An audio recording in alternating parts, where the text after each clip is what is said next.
Bismillahirrahmanirrahim.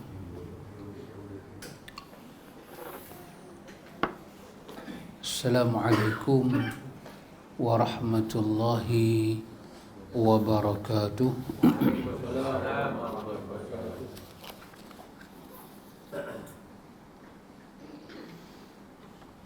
Alhamdulillah. Allahumma atina anfusana taqwaha wa zakkiha anta khairu man zakkaha anta waliyuha wa maulaha. Amin. Allahumma amin. Amma ba'du. Ikhwatul iman, ikhwatu fid din, a'azakumullah wa uhibbukum fillah. Usikum wa iyaya bitaqwallah faqad faza man ittaqa. Alhamdulillah ikhwan, dengan limpah kurnia daripada Rabbul Alamin,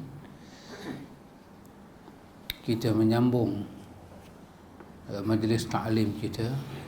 Pada waktu ini kelas kita adalah kelas At-Tibyan, tetapi kita mengambil kesempatan membaca perkara yang berbaki ini, iaitu perkara yang berkaitan dengan suatu ihtimam, suatu perhatian penting kita berikan, iaitu bagi orang-orang yang nak bergelar mu'tamirin, iaitu para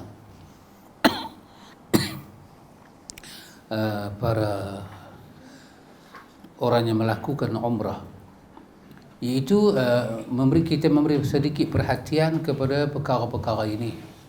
Ini di antara perkara-perkara penting. Perkara yang pertama iaitu niat yang benar. Berkaitan dengan soal niat, bahawa orang yang melakukan ibadat umrah, dia kena melakukan dengan ibadat yang benar, dengan nawaitu yang benar. Yang ini ikhwan, kita melihat begitu banyak dalil yang datang daripada Al-Quran dan As-Sunnah. Niat yang benar itu sangat penting. Saya tidak menekankan soal apa itu niat yang benar, kerana kita semua tahu. Cuma yang saya tekankan ialah, apakah suatu petanda yang ada pada diri kita kalau kita telah ada niat yang benar. Kaedah yang dipakai oleh ahli mantiq iaitu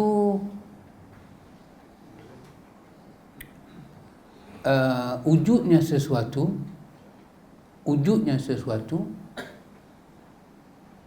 dia akan menzahirkan alamat. Apakah tanda ada matahari? Panas. Apakah ada tanda bulan? Sinar dia. Jadi kalau orang kata apa tanda pada malam? Gelap. Apa tanda pada siang? Cerah, kan? Jadi itu dikatakan bainal laili wan nahar. Beza di antara tempat itu telah diselaputi gelap dengan cerah. Jadi setiap perkara kalau dia wujud, dia akan ada tanda. Likulli syai'in ayah. Bagi tiap-tiap sesuatu itu ada ayah. Ayah tanda. Kita kata ayatullah, tanda-tanda kebesaran Allah. Allah banyak mengungkap kalimah itu, wa min ayatihi, dan daripada tanda-tanda kebesaran Allah. Baik. Bila ikhlas masuk dalam hati kita,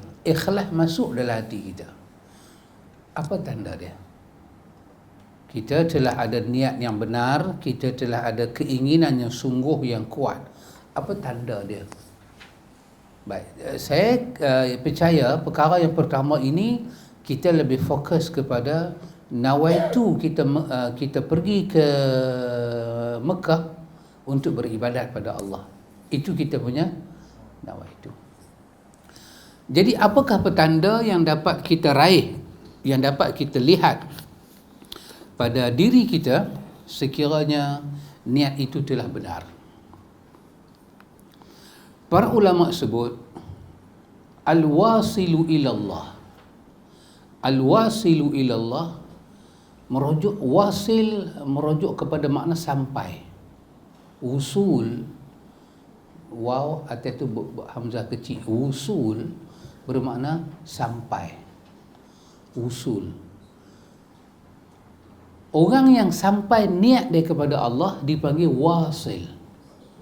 Wasil. Waw alif sad lam. Wasil. Baik. Wasil bermakna sampai. Yang dimaksudkan di sini adalah sampai niat dia kepada Allah. Kita kata al-wasilu ilallah. Niat dia sampai kepada Allah. Ya, ini nanti kita merujuklah di dalam dalam surah Al-Hajj berkenaan dengan ayat kurban. Allah katakan tidak sampai kepada Allah daging dan darah binatang kurban tu, ya rahamukallah. Daging dan binatang. Tapi yang sampai pada Allah apa dia? Takwa. Artinya orang yang melakukan kurban ini, dia sembelih binatang kerana Allah, jiwa dia sampai pada Allah. Kalau orang yang melakukan ibadat kurban bukan kerana Allah, Tuhan kata tak sampai. Sebab Tuhan tak berhajat kepada daging apa ni semua ni. Bukan Tuhan berhajat. Tapi daripada sembelihan tu Tuhan mau apa? Tuhan mau sampai hati kita kepada Allah.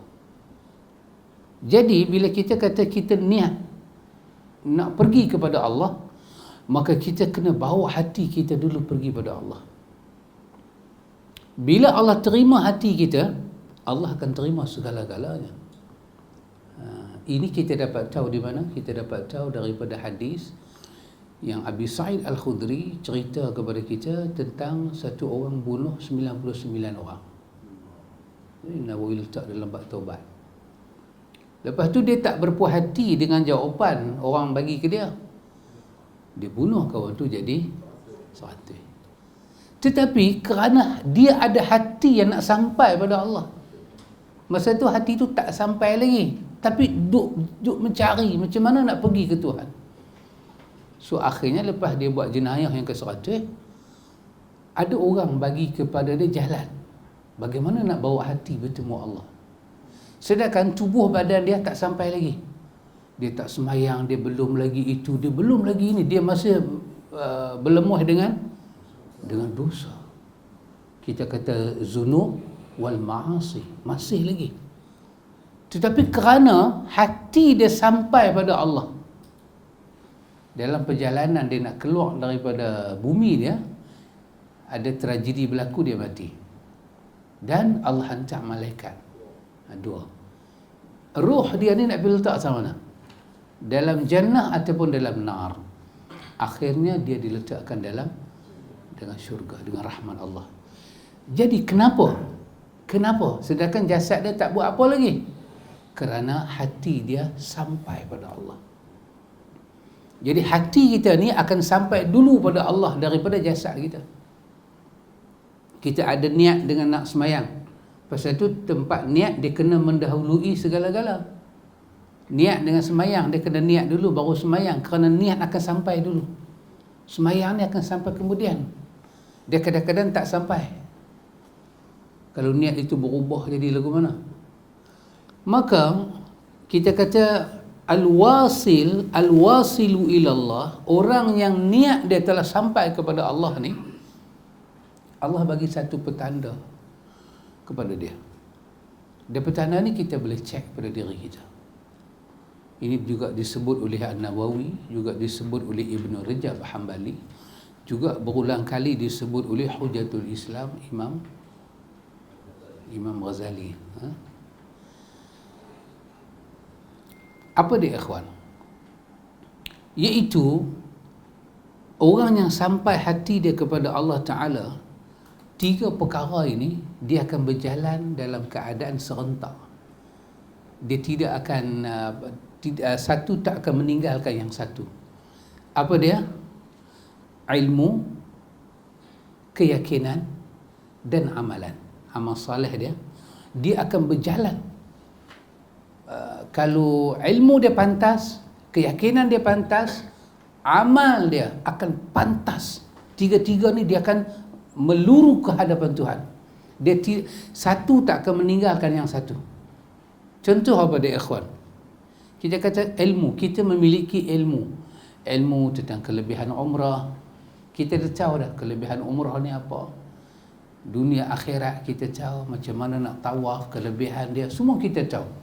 Dan kita pun tahu tempat kita nak pergi itu dipanggil Mekkatul Mukarramah, yang cukup mukarram, yang mulia di sisi Allah.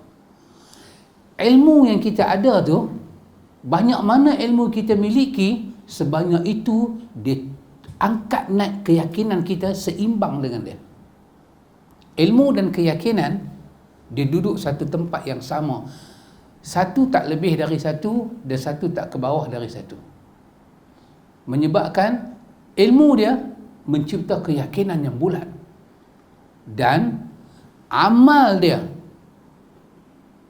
duduk pada kedudukan yang sama, menyebabkan jiwa dia meluru kepada Tuhan tanpa ada sekatan, tanpa ada tak seimbang. Kan kalau ilmu tinggi, keyakinan rendah, amalan slow, kan kita punya raja tak seimbang. Maka ilmu dia pergi dulu, macam mak ayah pergi dulu, anak duduk belakang. Ni dah ilmu dia pegang keyakinan, pegang amalan, bawa terus hati dia pergi pada Tuhan. Maka apa akan terjadi kepada dia? Yang akan terjadi pada dia ialah tidak akan ada patah balik nawaitu daripada Allah. Dia hanya akan menuju kepada Allah. Sehingga ke tengah-tengah jalan tu, kalau ada tawaran-tawaran ataupun penghalang-penghalang untuk mematahkan niat dia, tidak akan jadi. Kerana dia mempunyai keyakinan, ilmu, keyakinan dan kerja buat amalan yang sangat mantap. Itu sebesar-besar petanda niat kita benar. Sebesar-besar petanda. Tak ada lah petanda lebih besar daripada ni. Kalau kita belajar, orang kata pada kita tanda ikhlas itu kita menyembunyikan amalan kita. Itu semua petanda yang kecil-kecil. Sebab orang yang ikhlas ni, dia tak akan peduli amalan dia tu orang tahu ke orang tak tahu, dia tak peduli dah. Kerana amalan dia lari seimbang dengan keyakinan dan ilmu dia. Macam kita, pengetahuan sunnah kita tinggi, keyakinan kita tentang sunnah tinggi, tapi amal kita tentang sunnah tapi macam mana kita belajar. Pasal itu kita tidak sampai lagi kepada Tuhan. Tapi saya kecilkan perbincangan ini dalam bab umrah lah. Nawaitu dia nak lihat Kaabah. Dia cari maklumat tentang Kaabah daripada sumber yang sahih. Dia yakin tentang apa yang dia belajar itu, dan gerak-geri dia, kita kata jawarih, tingkah laku dia meluru seperti ilmu dan keyakinan dia. Maka kita akan tengok begitu pantas hari demi hari, kata Abdullah bin Abbas, dikutip oleh Imam Ibn Qayyim dalam kitab Ad-Da'wah Dawa, orang ini bila sebut sahaja dia kepada nawaitu dia nak pergi tu, kita akan nampak nur di wajah dia. Tapi itu semua petanda kecil. Petanda besar adalah 3 benda di atas. Sebesar-besar petanda, nawaitu kita benar, keikhlasan kita wujud, wajah Allah ada pada diri kita. Maka selalulah Allah Ta'ala kata, bala man aslama wajhahu lillah. Bahkan kata Allah, siapa yang selamat wajah dia kepada Allah, siapa yang hadap hati dia, Wajah ada dua makna kan, satu ini wajah, lagi satu wajah dikatakan arah. Arah kita adalah wajah. Arah dia tu fa'aqim wajhaka lid-dini hanifa. Arahkan wajah hati kamu kepada agama Allah yang lurus. Itulah nawaitu dia. Tak akan dapat dipungkiri lagi. Boleh Ustaz Kamsah ni? Ustaz Samsul? Pungkiri. Bukan pungkok, pungkiri. Pungkiri. Tak dapat dia apa? Dinafikan, ditolak lagi dah. Dia memang ada niat yang benar. Maka Al-Ghazali dalam Ihya dia buka bab ikhlas ni, dia antara ulama yang beza perkataan dengan orang lain. Dia guna perkataan al-ikhlas was-sidq. Dia guna ikhlas dan benar niat. Ya. Kadang niat kita tak benar. Kita ikhlas, tapi maklumat kita tak betul. Kita mencipta surah, gambaran tentang benda kita nak buat tu tersasar. Maka kita ada niat yang ikhlas dan kita ada sidq. Sidqu, benar. Ikhlas dan niat yang benar. Dan bila itu berlaku, Allah bagi sebesar-besar tanda kat diri kita. Apa dia? Ilmu kita, keyakinan kita dan amal kita, dia berada pada dia tidak ada sejajar. Dia duduk tu pendek kata duduk sama tinggi, berdiri sama tinggi, duduk sama rendah. Dia tak akan jadi hang dulu hang kemudian. Artinya daripada situ kita dapat satu kepahaman daripada dia, kenapa orang itu semangat dia tak kuat, ataupun semangat dia kuat, amalan dia tak kuat. Baru kita dapat tahu bahawa antara ilmu dia, keyakinan dia dan amalan dia tidak duduk setempat. Hati dia tak dapat faham. Maka dia dikatakan tidak ada arah hati nak menuju Tuhan. Pasal itu dia akan kena ragu, kerja buat dia itu tak seimbang, dia tak boleh bagi keputusan. Maka niat ini adalah sesuatu yang penting. Pasal itu kena ada niat yang penting, dan itu berdasarkan kepada ilmu. Dia membentuk keyakinan dan dia akan membentuk amal bekerja yang begitu dahsyat. Baik. Yang kedua ikhwan, mana yang kita tahu saya tidak perlu ulang, saya hanya tambah apa yang perlu sahaja. Yang kedua ialah ikhwan, manasik haji, manasik umrah yang kita nak lakukan itu memenuhi atau menghampiri perjalanan as-sunnah yang sahih. Ya ikhwan, ini penting, sangat penting. Manasik, kita kata pekerjaan umrah yang kita nak lakukan itu, kita kena pastikan dia memenuhi sunnah yang sahih ataupun menghampiri. Penghampiran kepada sunnah tu kena wujud. Kenapa dikatakan hampir? Sebab Nabi pesan lagu tu. Nabi kata, kalau hamba tak boleh buat sebiji macam aku, Nabi kata, usahakan sedapat mungkin ikut aku. Biarlah alasan-alasan tak ikut Nabi tu pelan mengecil, alasan tu pelan jadi kecil. Alasan untuk ikut itu yang menjadi kesungguhan ikut itu yang lebih nampak.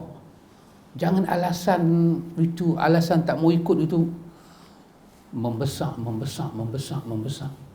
Subhanallah.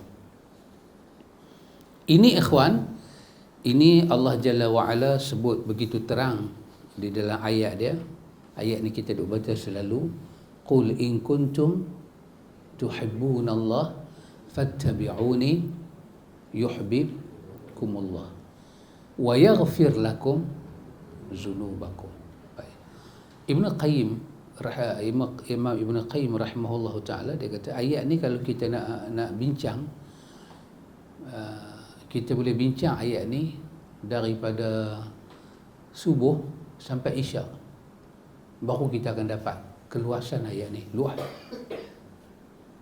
Tetapi kita ambil benda penting daripada ayat ni. Kenapa Allah Ta'ala letak syarat? Letak syarat.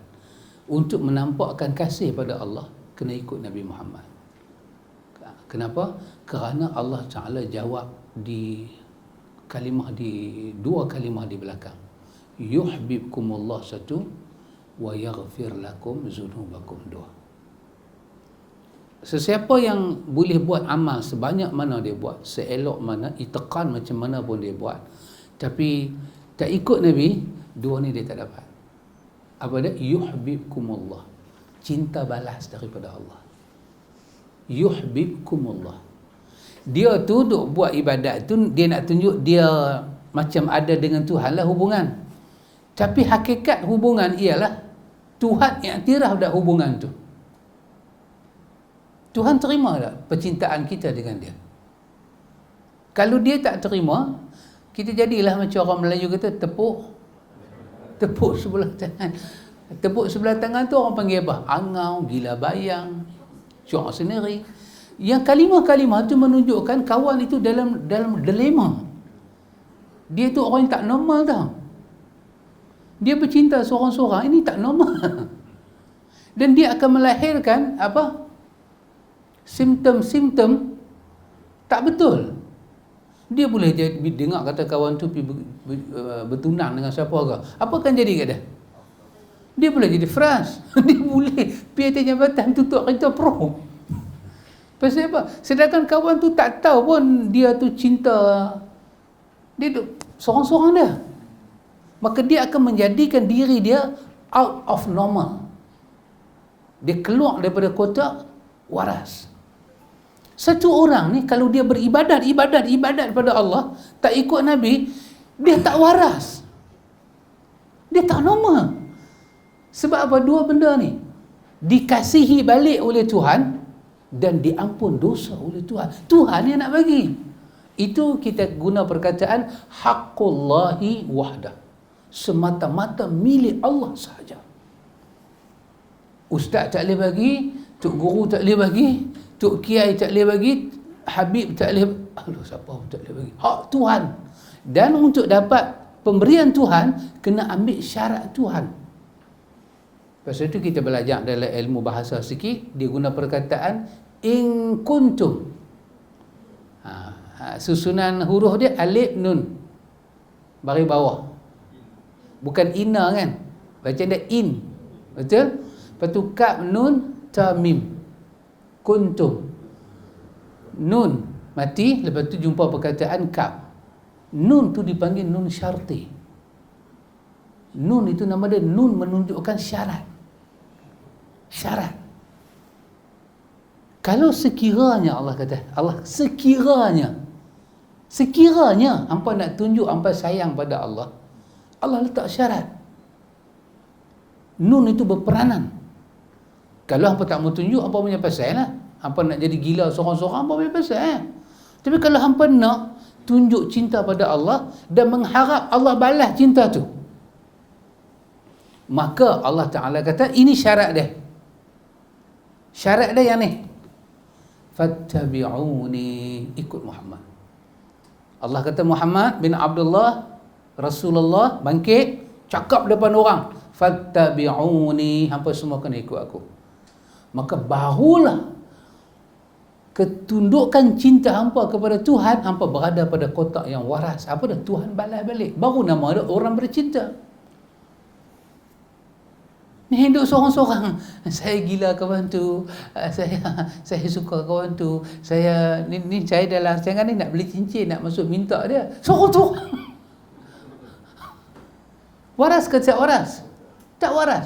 Ibadat ke Tuhan, semayang, puasa, zikir, ratib, punya dahsyat, tapi semua tu tak ikut cara Nabi. Siapa nak balas cinta? Dia martabat susunan ayat yuhibbukumullah dulu. Allah balas cinta. Yang kedua, bila Allah balas cinta, baru Allah ampun semua dosa. Sebab Allah tak akan membalas cinta kepada pendosa. Gugurlah dosa kita dengan ikut Nabi Muhammad. Artinya, bila kita ikut Rasulullah Muhammad bin Abdullah salawatullah wassalamuhu, dosa kita akan diampun. Pasal tu dipanggil sunnah ni mutahharah, suci, bersih.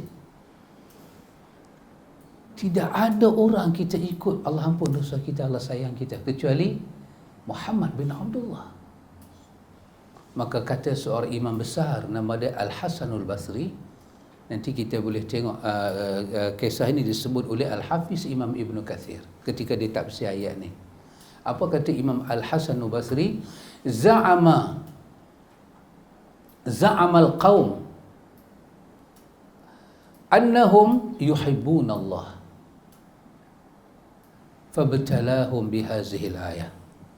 Mereka mendakwa mereka cinta Allah, maka Allah ibtila, Allah uji mereka dengan ayat ni. Maka urusannya, kata Imam Al-Hasan Basri, pendakwaan mereka cinta Allah itu tidak istimewa. Yang istimewanya, sudikah Tuhan membalas balik ucapan kita sayang dia? Sudi tak Tuhan balas? Maka Tuhan uji orang yang kata sayang Allah tu dengan ayat ni. Kalau mereka mampu ikut Muhammad dengan ikhlas, dengan niat yang betul, maka Allah akan memberi balasan cinta. Maka barulah cinta mereka itu betul. Subhanallah, ayat ni sangat dahsyat. Barulah gugur dosa. Tak, kalau Pak Cik Din, kita adalah orang yang ada simptom tak normal. Kita pula duk rasa seronok, makin pelik tak ikut Nabi ni, seronok. Kita rasa tu sebagai satu karamah. Itu bukan karamah, tu tak normal. Nak kata apa bahasa orang putih? You are tak normal lah. Tak maulah gila-gila kan. Nak cakap terhormat tapi kena melekat. You are unnormal. Abnormal. Tak normal ikhwan. Kalau kita boleh zikir ribu-ribu tapi tak ikut cara Nabi, tak normal. Simptom apa tak normal? Baru boleh sebut kalimah-kalimah lain. Simptom tu nak kena crazy. Dulu ada satu gambar orang putih, dia kata crazy like a frog. Ada dulu, gila macam musang. Kan musang ni dia tak boleh tengok orang tak tentu hala. Subhanallah ikhwan. Jadi kerana itu, kalau tak menepati sunnah secara tepat, kena usaha. Itulah yang paling kita tahu menghampiri tentang sunnah. 2, 3. Kita punya perhatian penting, berdoa yang bersungguh-sungguh. Berdoa yang bersungguh-sungguh sebelum pergi umrah dan selesai agar mencapai umrah yang mabrur. Ya. Sebelum kita nak pergi umrah ni, kita kena ada doa. Ya Allah, macam kita sebelum dapat anak dah baca doa, Rabbi habli min ladunka salihin. Tuhan, aku minta zuriat yang saleh pada Engkau. Sebelum dapat anak tu dah minta dah yang saleh. Bila dapat, doa lagi. Doa kita tukar sikit dalam bentuk hablana min azwajina wa dhurriyyatina qurrata a'yun waj'alna lil muttaqina imama. Itu ketika dah dapat. Ketika ujung hidup kita, berubah pula doa kita. Kita minta apa? Kita minta anak ini mendoakan kita setelah kita meninggal. Ya. Masa kita nak pergi itu, kita berdoa, Ya Allah, bagilah kepada saya zad, bekal, Ya Allah, rohani, jasmani, fizikal saya, kekuatan hati, qalbiyah, badaniyah, maliyah, kekuatan apa? Kekuatan hati, badan dan harta. Bagi pada saya quwwatul azimah, kekuatan semangat dan keinginan. Jadikanlah itu semua ikhlas semata-mata untuk Kau, Ya Allah. Bila kita dah sampai dah di tempat tu, minta lagi pada Allah, Allahumma umratan la riya'an wala sum'atan fi. Kau selamatkanlah umrah saya, Ya Allah, daripada riya' dan sum'ah di dalamnya. Tolong, Ya Allah. Itu doa Nabi baca bila Nabi sepanjang perjalanan nak mengerjakan umrah. Minta selamat daripada riya' dan sum'ah. Tapi dia tak ada partner dah. Partner dia habis. Dia tinggal ni saja. Baik. Lepas tu dah habis, selesai kita buat umrah, kan? Sebelum balik, masa lagi ada kan? Quran ajak kita. Fa idza qadaitum manasikakum fazkurullah. Bila kamu dah habis melakukan ibadat haji, manasik haji, umrah, ingatlah kepada Allah banyak-banyak. Macam mana kamu ingat pada mak bapak kamu. Dan katalah Rabbana taqabbal minna. Tuhan terimalah daripada kami. Kesemua ini ikhwan adalah jalan menuju kepada mabrur. Keempat. Dan kita dalam buku kita tu, kita ada banyak doa ikhwan. Dalam buku kita kecil tu, semua doa-doa yang sahih belakang. Keempat, adabun nufus. Adabun nufus bermakna adab dalam bentuk jiwa, nufus. Kena ada adab, bukan kata adab dalam bentuk bercakap, adab dalam bentuk tingkah laku. Jiwa kita kena ada adab dengan Tuhan, agar umrah kita dapat menjadi tazkiyah, tarbiyah, tasfiyah secara zahir dan batin. Apa makna tazkiyah? Umrah itu boleh menyucikan hati kita, dosa kita. Dan umrah itu boleh menjadi tarbiyah, didikan kepada kita. Dan umrah itu tasfiyah, boleh mengisi balik jiwa kita apa yang telah kita cuci, kita buang secara zahir dan batin. Ya.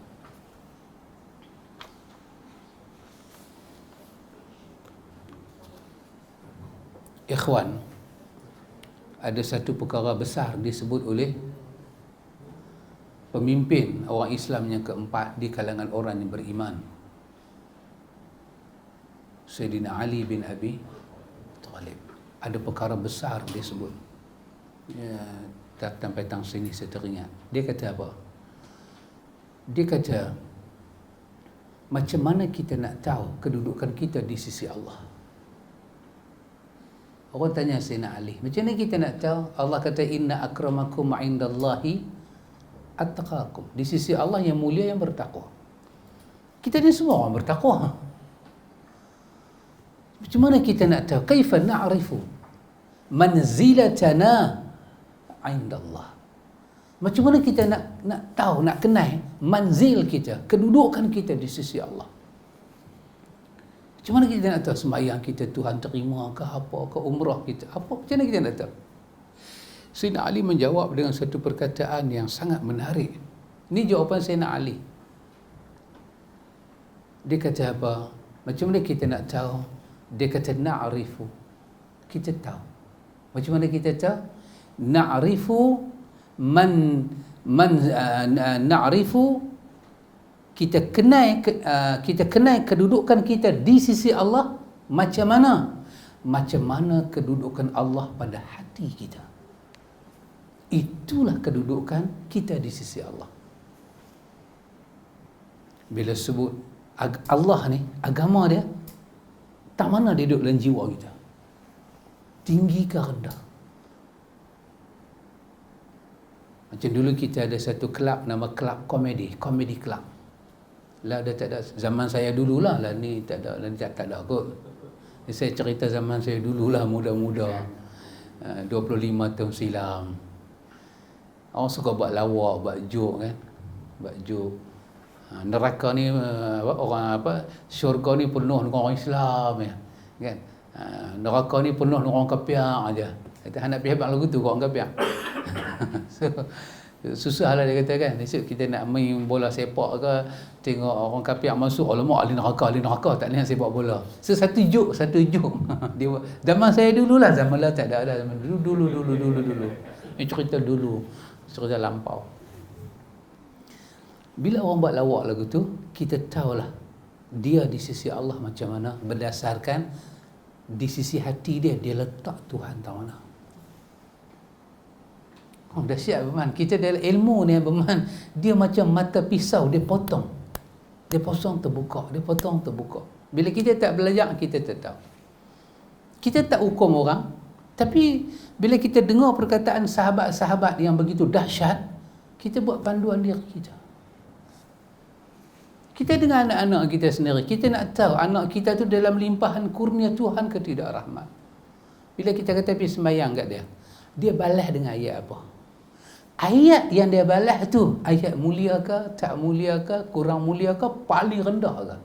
Itulah kedudukan Tuhan di sisi dia berdasarkan macam mana Tuhan dalam hati dia. Orang ni kata pada Sayyidina Ali, kalaulah begitu, kami tak rasa keliling kita ini ada nilai di sisi Allah. Sebab orang bercakap bukan. Subhanallah. Pemimpin ke siapa ke cakap, kita tengok dia cakap macam ni ke bahasa hang pakai untuk Allah, untuk Rasul. Kita ikhwan, bila kita pergi buat umrah, kan? Kata ini Nabi buat begini, Nabi tak buat begini, orang start bercakap.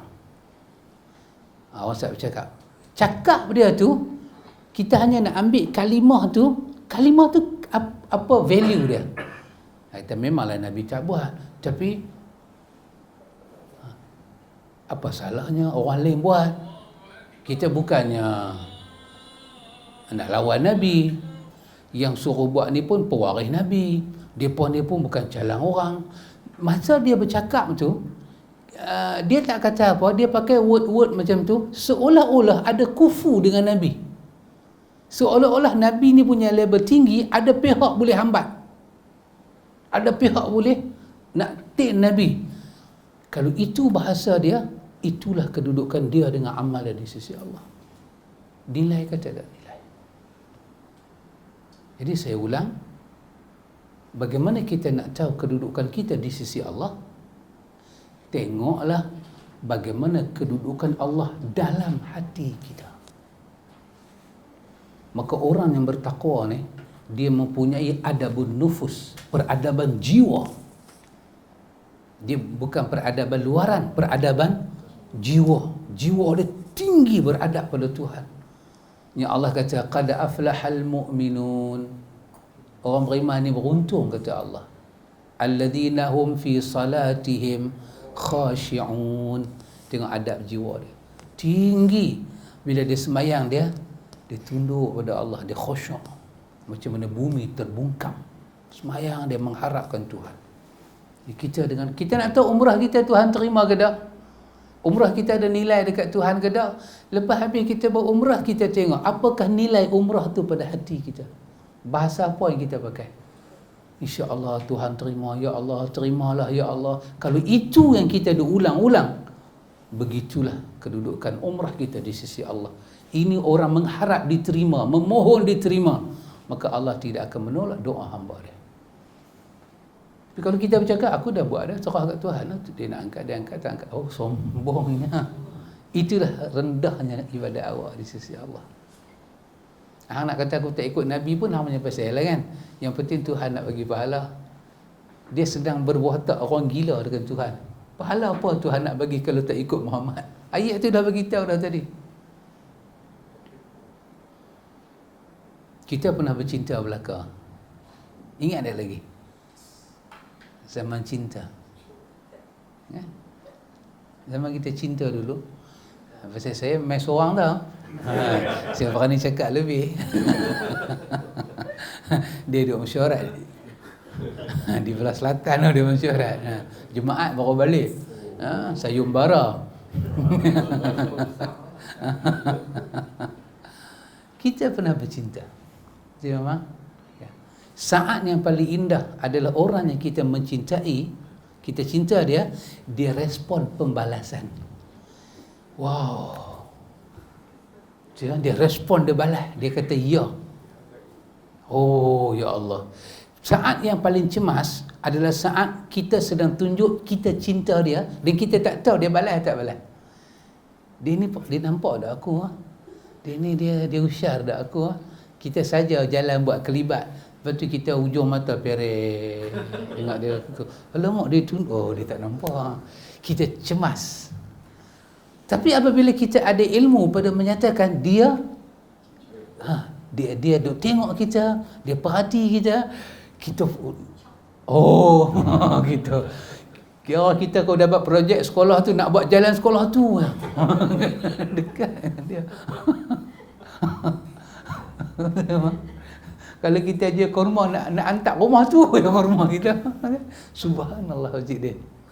Haraplah kan rumah dia tu pek ayam pecah selalu, nak pergi pasal lain, nak pergi pasal lain.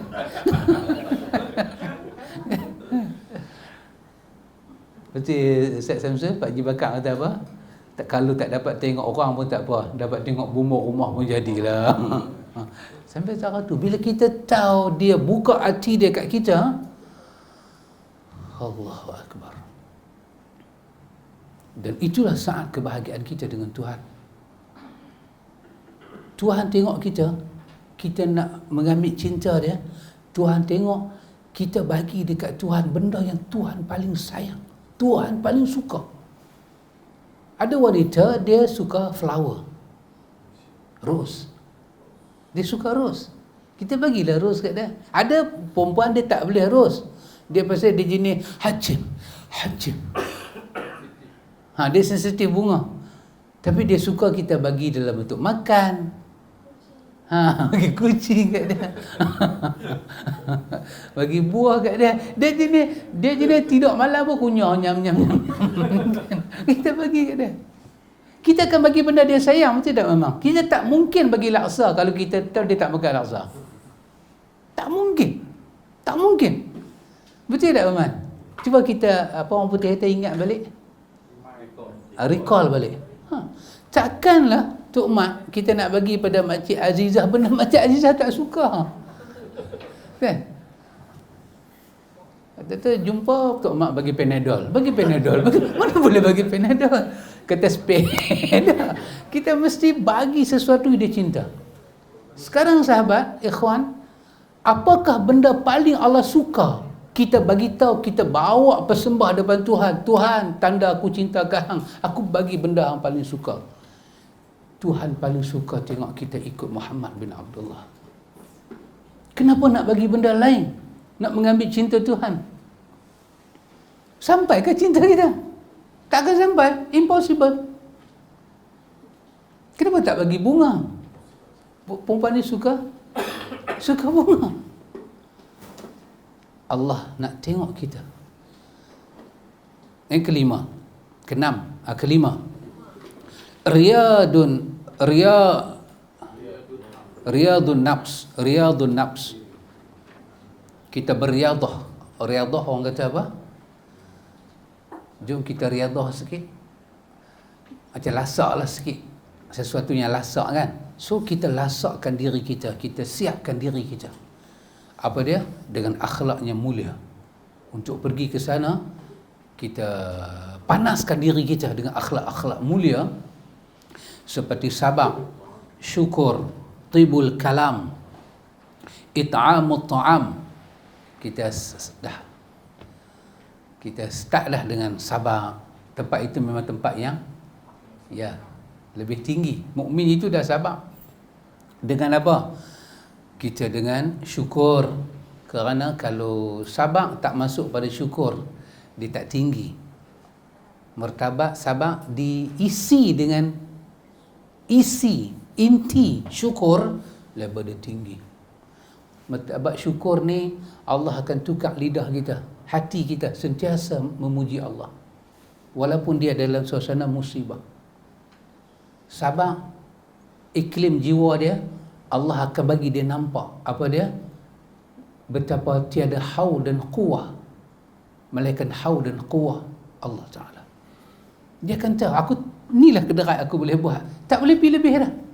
Maka aku kena pinjam, aku kena sandak diri aku kepada haul Tuhan, kuahnya Tuhan. Tuhan, aku tak boleh pergi dah Tuhan. Sekarang aku nak pakai kekuatan hang dan kemampuan hang, tolonglah sampai hajat aku. Kita ada banyak hajat. Kita nak minta sihat, kita nak minta itu, kita nak minta ini, selamat daripada penyakit. Tak terdaya nak minta. Akhirnya kita kata la haula wala quwwata illa billah. Di ujung doa Nabi suka kata la haula wala quwwata illa bik. Tiada haul dan quwwah melainkan dengan kau ya Allah. Dan mulut sentiasa duk kata alhamdulillah, alhamdulillah. Makan alhamdulillah. Tidak ada kalimah yang Allah redha daripada seorang hamba melakukan kalimah tibul kalam, sepanjang duduk di sana cakap baik.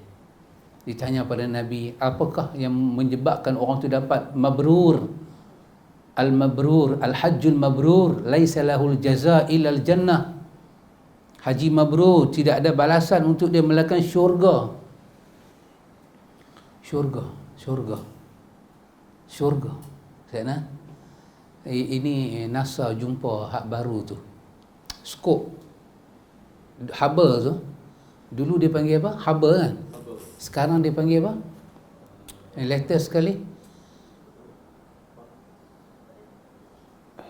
Dia bukan Hubble dah. Dia boleh melihat bintang tu, bukan galaksi. Kan? Dia tengok, dia boleh pasang satu teropong, tengok depan ni berapa juta dia tembak. Saya duduk baca dalam Inggeris kan, Melayu ni saya payahlah sikit. Kena tengok tu, itu penemuan yang baru NASA. Pak Cik Din masa dia duduk cerita tu, Pak Cik Din, kita ayat mata turun. Tuhan ni kita sembah ni, ya Allah kuasa dia. Hubble dulu teropong jangan duduk tengok ke depan kan. Tengok matahari bulan, berapa lama dulu dia ada cahaya dia mai ke kita kan. Lepas tu dia tu mungkin tak ada dah. Sekarang dia boleh ke depan, dia besarkan teropong tu, dia besarkan, kita boleh nampak dia sampai kita boleh nampak depan petak kita ni, ke depan ni berapa banyak galaksi. Webb dia panggil Webb, ya. James Webb, ya. James Webb. So dia bagi kita tengok gambar tu, kita tengok macam mana potongan cermin pecah. Kan? Pecah kan? Keping-keping kan? Berkala-berkala. Penuh kawasan depan kita ni satu kotak macam ni, macam papan hitam kita ni. Kita buat satu 4 segi. Kita hala ke situ je tengok. James Hubble tu, bukan Hubble, James Webb. Kita tengok ke depan. Dalam banyak kita tengok ke depan tu, kita nak pergi, dia bagi kita halus tengok ke satu macam cermin pecah tu. Rupanya itu satu galaksi. Dia bagi kita tengok. Rupanya cermin pecah-pecah banyak tu, galaksi yang banyak. Itu baru satu arah, belum begini lagi. Hanya ke sini satu sudut. Allahu Akbar. Manusia berjumpa kebesaran Tuhan. Space, kita dapat lihat space, keluasan alam dalam satu arah sahaja. Sedangkan arah ada sini kan Masjid Din. Satu arah tu saja dipenuh dengan galaksi. Dan tumpu ke satu galaksi saja. Akhirnya kita kata, Quran kata betul. Inna fi khalqis samawati wal ard wa ikhtilafil laili wan nahar la ayatin li ulil albab. Di ujung tu apa dia? Rabbana ma khalaqta haza batila subhanaka faqina azabannar. Rupanya Tuhan Pak Din yang akan memakbulkan doa kita, yang kita sembah dia, yang akan terima semua ibadat kita ni. Ya subhanallah, bukan main-main Udin. Nanti kena pergi tengok macam mana penemuan itu dijumpai. Ya Allah, terkejut kita tengok. Dan kiamat ni pula, ini segala penemuan ini masih di bawah langit pertama. Ya Allah, belum ke atas lagi, di bawah bumbung langit pertama kita ni. Ya Allah, ya subhanallah. Jadi kalau kita tunjuk akhlak baik kepada Rabbul Alamin, pasal itu dia dikata Rabbul Alamin. Ingat ada lagi apa makna Rabb? Pertama apa dia? pemberi rezeki, pencipta. Lagi? Pemberi rezeki, pencipta, pentadbir. Lagi? Pemilik. Lagi? Satu-satunya Sayyid. Ya, 5. Khaliq, Malik, Al-Mudabbir, Ar-Razzaq, As-Sayyid. Benarlah dia. Alhamdulillahi Rabbil Alamin. Ya Allah, Ya Allah. Tak tahu. Dahsyat. Keenam, taubat, istighfar sebelum dan semasa situasi umrah. Ya, jangan tinggal benda ni. 7, selesai hutang. Ya, macam ni. Istighfar ni termasuk kita telah dapat salah dengan dengan jumpa dia dan jangan minta maaf kepada semua. Kan itu termasuk dia dan ni antara manusia dengan manusia. Ya. Wallahu ta'ala alam, Allah maha mengetahui. Sekiranya kita dengan dia itu melibatkan hal besar, bermakna perbuatan kita telah merosakkan hidup dia, itu baru kita pergi. Tapi macam tak rosak hidup dia, hanya macam kata-kata biasa, perbalahan biasa yang tidak ada hidup dia rosak, hidup kita rosak, maka yang tu cukuplah dengan istighfar kita seorang-seorang dan kita memohon ampun pada Allah di belakang dia. Ya Allah, ampunlah dia sama, Ya Allah. Dan kita maafkan dia. Tapi kalau duit dia hilang, kenderaan dia rosak dan risiko rosak itu besar dan dia nampaknya macam melarat, sama ada dengan kata-kata kita ke, dengan khianat kita ke, ataupun kita tak khianat secara direct tapi indirect, kita bagi bantuan pada pihak lain yang bagi rosak dia, kesemua itu berhajat kepada jumpa, kena jumpa. Tapi kalau kita ada quwwatul azimah, kita ada semangat yang kuat. Kalau kita tak ada semangat yang kuat, takut kita cundang. Imam Ghazali kata jangan. Tak perlu sangatlah. Tapi kalau nak buat, atas dia. Sebab dia nak bagi semak-semak ni hilang kot. Kan? Saya rasa taklah pada semua orang, pada orang-orang yang aku jumpa hang, aku rajin melawak dengan hang, takutlah aku pun tak tahu tak mana aku cakap hang tekilan. Jadi boleh lah. Tapi jangan sampai mendatangkan fitnah baru pula. Oh, hang kau buat kat aku hari tu. Ya Allah. Aku tak luka tu dah ada dah. Kita alamak, ayat tu jangan. Ibu Taimiyah kata tak boleh lagu tu. Satu mungkar tak boleh dihilangkan dengan mungkar yang lebih besar. Kalau dengan kita nak cegah mungkar tu, kena buat mungkar lagi besar, jangan cegah. Biar dia lagu tu. Dengan kita tak abang, dia kekal jadi kawan kita. Dan kita mudah buat baik kat dia lagi, maka jangan abang. Sebab apa? Dia akan jadi mafsadah. Dan Allah melarang mafsadah. Yang tu kita nilai sendiri ya. Macam mana kita dengan mak mentua ke, empat mentua ke kan, kita pergi rembat hari tu, mak mentua punya gelang tak ada duit tu, hari tu sengak kan, bini kita tahulah. Lepas tu kita bagi tahu, tak tahu lah mak botang mana. Kita duk kata dia botang mana. Kita ingat nak pergi haji ni tak boleh, tak abang. Tu pergi abang. Kita pun tak tahu, kata pusaka dia tu dia dapat beretuk dia. Abang kita jadi penyebab dia kena heart attack. Alamak, dia tengok muka kita pasal dia tak sangka. Dia tak sangka menantu yang dia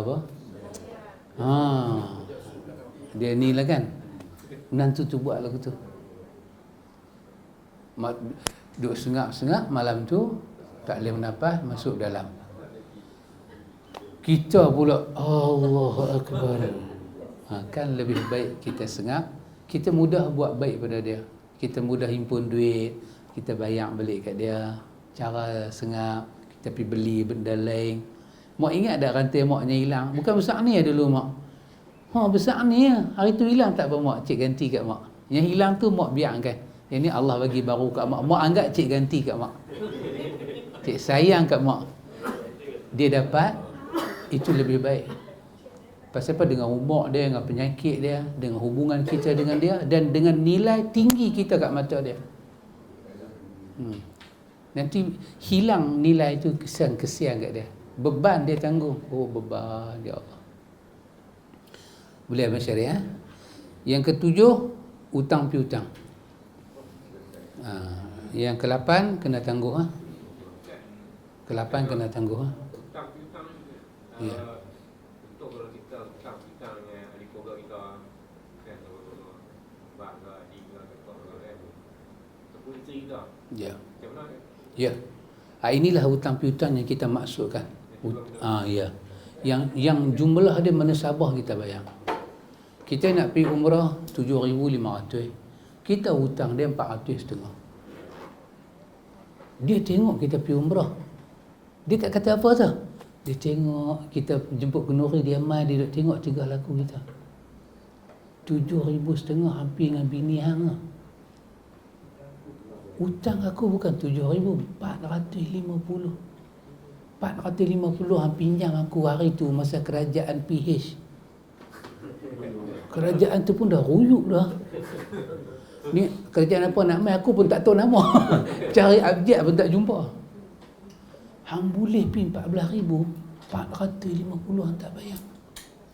Yang ni akan jadi masalah ibadat kita. Sebab apa?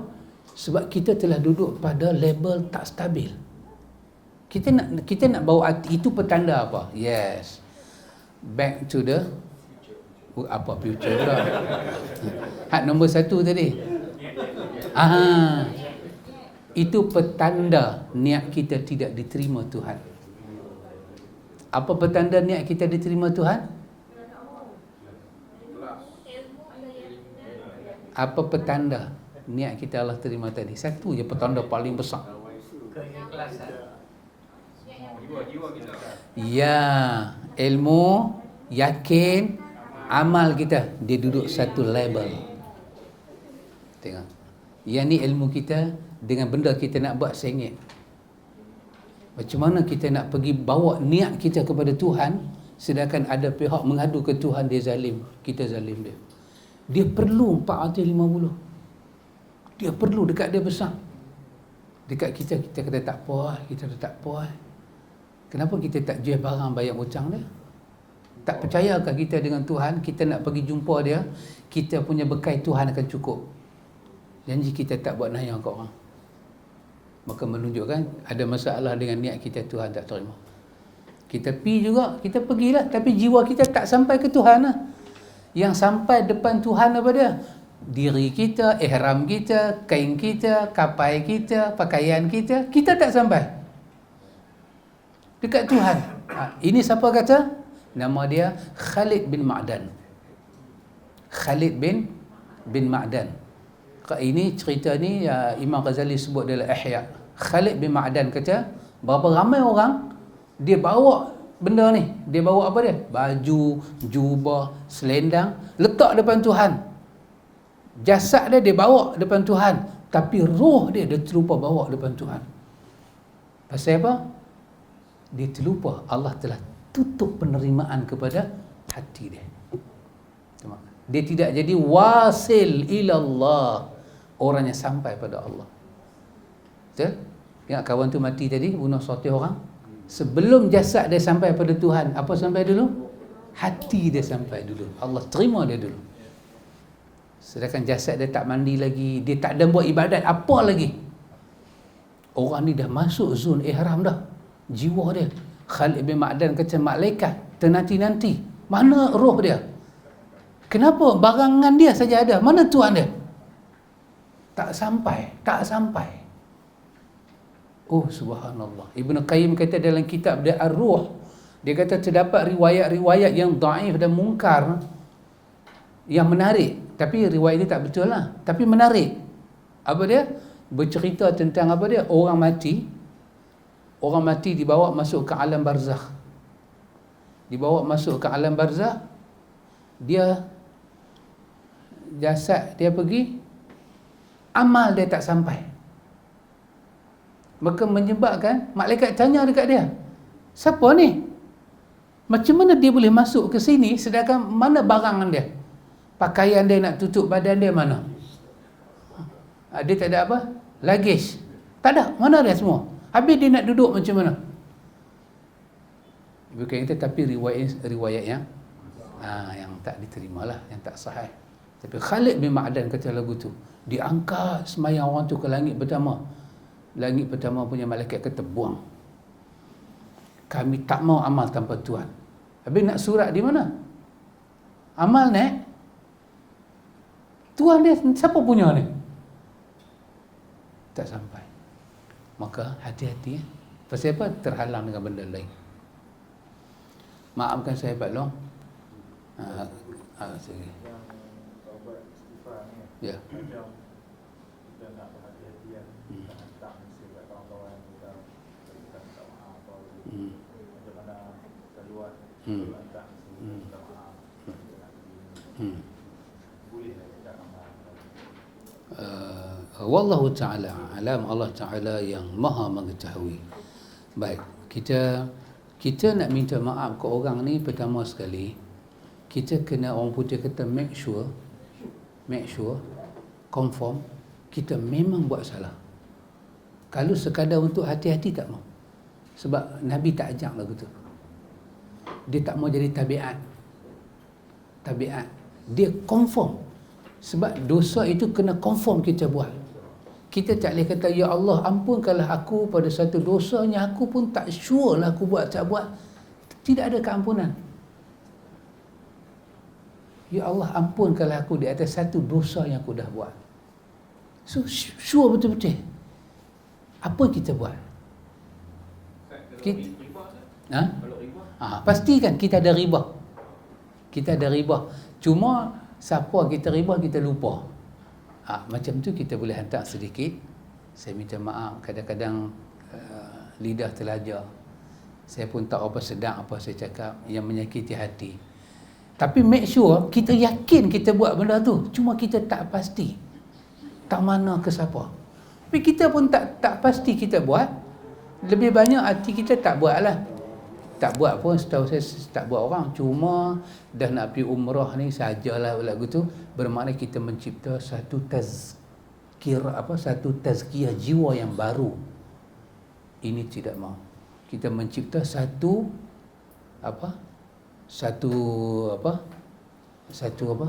bab dalam pembersihan jiwa baru. Yang Nabi tak ajar, kita yang buat. Kita buat andai sendiri. Sedangkan bersih jiwa tu Nabi ajar. Jalan dia, jangan mencipta turuk, jalan-jalan kecil ni. Tak ada. Lebih baik istighfar. Istighfar sajalah. Istighfar, taubat. Lagu tu. Jangan buat benda masa nak tidur. Ya Allah, saya ampunkan semua dosa orang yang buat saya lagu tu. Lepas tu hantar dalam grup, saya minta maaf pada semua orang.